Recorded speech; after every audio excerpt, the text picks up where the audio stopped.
고생커 안녕하세요. 비트코인 18,532달러, 이더리움 1,328달러, 크립토판에 큰 이슈가 있었죠. 오늘 새벽만 하더라도 내린 것을 다 올리는 듯 하였지만 다시 몇 가지 뉴스로 생각하지 못한 일이 벌어졌네요. 우리는 루나 사태를 통해서 여러 가지를 배웠다고 생각합니다. 물론 수많은 VC들 역시도 이 사건을 통해 배움이 있었겠죠. 엄청나게 큰 돈이 한순간에 휴지 조각으로 바뀌는 것을 본인들 눈으로 목격했으니 말이죠.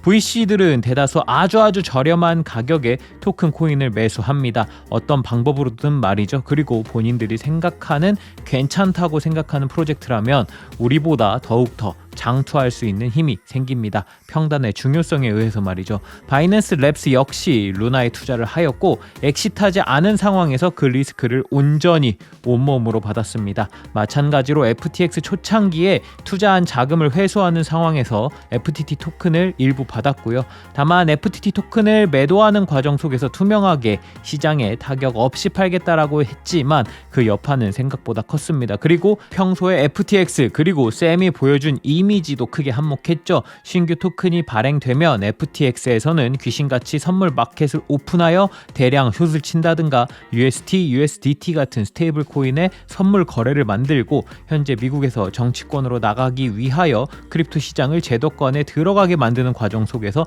규제에 대한 이야기에 옹호한다든가 이런 이미지를 지속 쌓아가며 안 좋은 이미지를 본인 손으로 만든 것이 사실입니다. 어찌되었든 시장은 생각보다 크게 반응하였고 큰 하락을 보여주었습니다. 비트코인이 현재 고점 대비 많은 하락을 하였고 시장 참여자들의 멘탈은 바닥까지 떨어진 점을 생각했을 때는 작은 이슈에도 큰 움직임을 보여줄 수 있다고 생각합니다. 게다가 과거에 한번 맞았던 적이 있는 상황이라면 더욱 더 말이죠. 그러한 두려움으로 가능성으로만 열어두었던 6월의 저점을 갱신하였습니다. 자세한 내용은 뒤에서 차트를 통해 한번 이야기해보도록 하겠습니다. 11월 8일 저는 코인생존기의 김피트입니다. 다들 많이 힘드실 거라고 생각합니다. 하지만 늘 이야기하듯 충분히 매수하고 버틸 만한 자리라고 생각합니다. 같이 으쌰으쌰 잘 버텨보자고요. 그럼 오늘도 코인생존기 출발하겠습니다.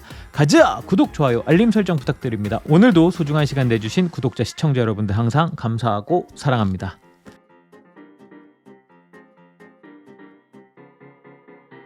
내일 밤 9시 30분 역시 CPI 발표가 있죠. 우리는 다시 또 그 시간을 기다려야 합니다. 이번 CPI 발표를 보면 막바지로 다가오고 있는 움직임이 어떨지 조금은 예상이 되지 않을까 싶습니다. 현재 미국의 금리는 4%, 시장은 1에서 1.25% 추가 상승을 예측하고 있는 상황이죠. 이번 FOMC의 파월의 발언을 토대로 생각해 본다면 12월 75bp 인상을 한다면 내년 25bp로 마무리 지을 가능성, 혹은 12월 50bp 인상 이후 25bp를 여러 번 보여줄 가능성을 고려해 볼 수 있어 보입니다. 현재 파월과 미 연준은 지속 강력한 고용을 통해 미국은 건강하다라는 뉘앙스를 갖고 밀고 나가고 있죠. 그리고 우리 역시도 단순히 미국의 실업률을 보고 그것을 판단하려고 하니 말이죠. 하지만 지난 영상에서도 이야기했듯 의문이 계속 듭니다. 수많은 대기업들은 인원 감축을 지속적으로 이야기하고 있죠. 근데 어떻게 실업률이 낮다는 건지 이해가 안 갑니다.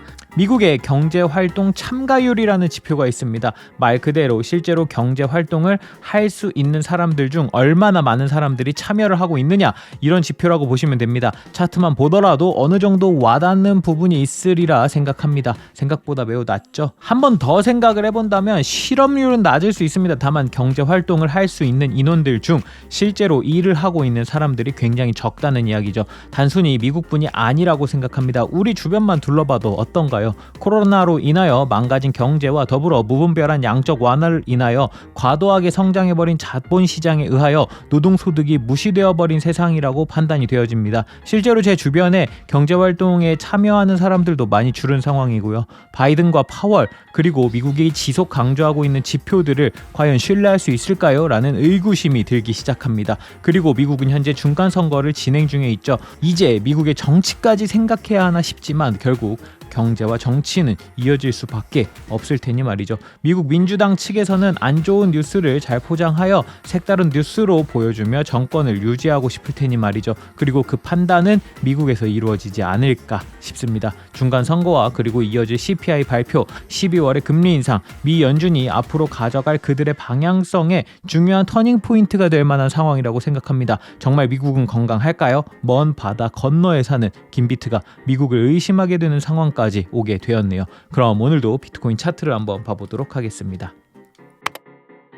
단기적인 차트는 잘 보지 않는 편이지만 오늘은 비트코인 15분 차트입니다. 앞서 이야기한 FTX 사태로 인하여 비트코인이 하락을 하였고 새벽 1시 30분경 극적인 상황이 연출되며 다 말아 올리는 듯 보였죠. 하지만 4시 30분경 비트코인은 올해 6월에 전 저점을 갱신하였습니다. 현재 큰 이슈로 인하여 차트를 붕괴시키며 급락을 보여준 상황입니다. 지난 저점들을 이은 추세를 꼬리로는 이탈을 하였지만 아직 일봉상 몸통 캔들로는 지지해주고 있습니다. 주요한 자리에 있는 만큼 오늘과 내일의 움직임이 앞으로 매우 중요할 것 같네요. 큰 이슈 이후 내일 밤 역시 미국 CPI 발표가 있습니다. 현재 추세를 휩쓸어 이탈하여 지켜줄지에 대해서도 오늘 내일을 중요하게 지켜봐야 할 것 같습니다. 시장에 큰 변화가 있다면 텔레그램으로 빠르게 안내해드리겠습니다. 감사합니다. 자, 오늘은 여기까지. 언제나 그랬듯 이 악재도 지나갈 거라고 생각합니다. 위에서 터지느니 지금 해결하고 넘어가자. 오히려 좋아. 여기서 모든 걸 해소하고 펀더멘털 더 단단하게 가자. 모든 구독자, 시청자 여러분이 경제적 자유를 얻어 페라리를 사러 가는 그날까지 포기하지 맙시다. 여러분, 코인 생존기는 계속됩니다. 쭉.